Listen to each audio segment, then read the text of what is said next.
1 নং মৰাজান গাঁৱৰ নিৰ্বাসী বৰ্তমানৰ সময়ত গাঁও প্ৰধানৰ দায়িত্বত আছোঁ আমি। বৰ্তমানৰ সময়লৈকে আমি 1985 চনৰ পৰা ভোট প্ৰদান কৰি অহা হৈছে।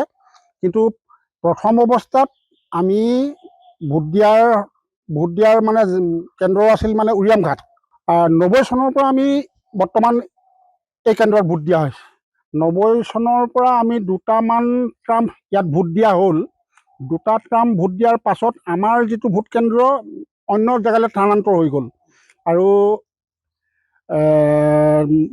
অন্য গাঁৱৰ মানে ৰাইজৰ মানে এইটো ভোট কেন্দ্ৰ হ'ল।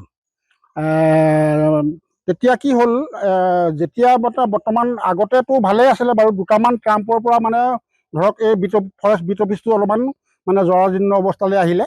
আৰু এই ক্ষেত্ৰত যিহেতু মানে ফিচাৰিং অফিচাৰসকল আহিলে মানে বিভিন্ন ক্ষেত্ৰত মানে পানী দুনি ইত্যাদিখিনি কোনো ধৰণৰ সুবিধা নোহোৱাৰ কাৰণে আমি ওপৰ মহলৰ যিসকল মানে বিষয়ববীয়া তেখেতসকলৰ লগত বহুতবাৰ যোগাযোগ কৰা হ'ল।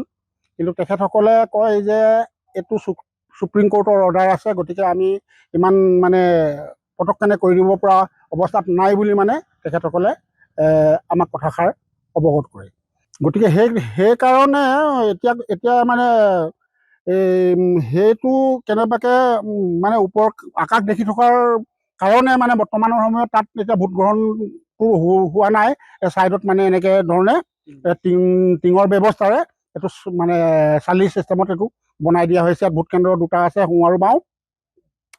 ভোটাৰ আছে প্ৰায় এটা কেন্দ্ৰত আছে মানে 1171 আৰু এটা কেন্দ্ৰত আছে 1000 ওপৰত আছে আৰু মোটামুটি ধৰক 2200মান ভোটাৰ আছে।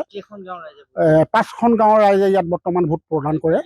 1 নং দামোদৰ, 2 নং দামোদৰ, 1 নং পূব পাঞ্জান, 1 নং জোনালী পথাৰ, 1 নং মৰাজান, 5খন গাঁও।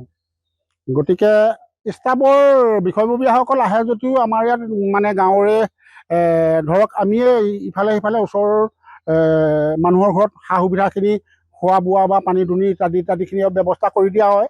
তেখেতসকলে ইমান অসুবিধা বাৰু নাপায়। বৰ্তমানৰ সময়ত তেখেতসকলক মানে ওপৰৰ পৰা মানে অফিচাৰসকল আহিছিলে। তেখেতসকলে আমাৰ লগত যোগাযোগ কৰাৰ পাছত আমি ক'লোঁ যে নহয়, ইয়াততো মানে থকাৰ কোনো ধৰণৰ পৰিৱেশ নাই। গতিকে সেইকাৰণে আমি ওচৰতে এখন স্কুল আছে, শ্বহীদ অনিল বৰা প্ৰাথমিক বিদ্যালয়। গতিকে তেখেতসকলক সেই স্কুলখন দেখুওৱাৰ পাছত তেখেতসকলে তাতেই মানে প্ৰিচাইডিং অফিচাৰসকলক থকাৰ এটা ব্যৱস্থা কৰি দিয়া হৈছে। এখন যদি কেনেবাকৈ আহি যায় সেইটোতো আৰু বৰ্তমান কৰাৰ ব্যৱস্থাটো একো নাই। এনেধৰণেই আৰু কৰিব লাগিব। এইটো পাঞ্জান গাঁও পঞ্চায়তৰ পাঞ্জান ফৰেষ্ট বিট অফিচ।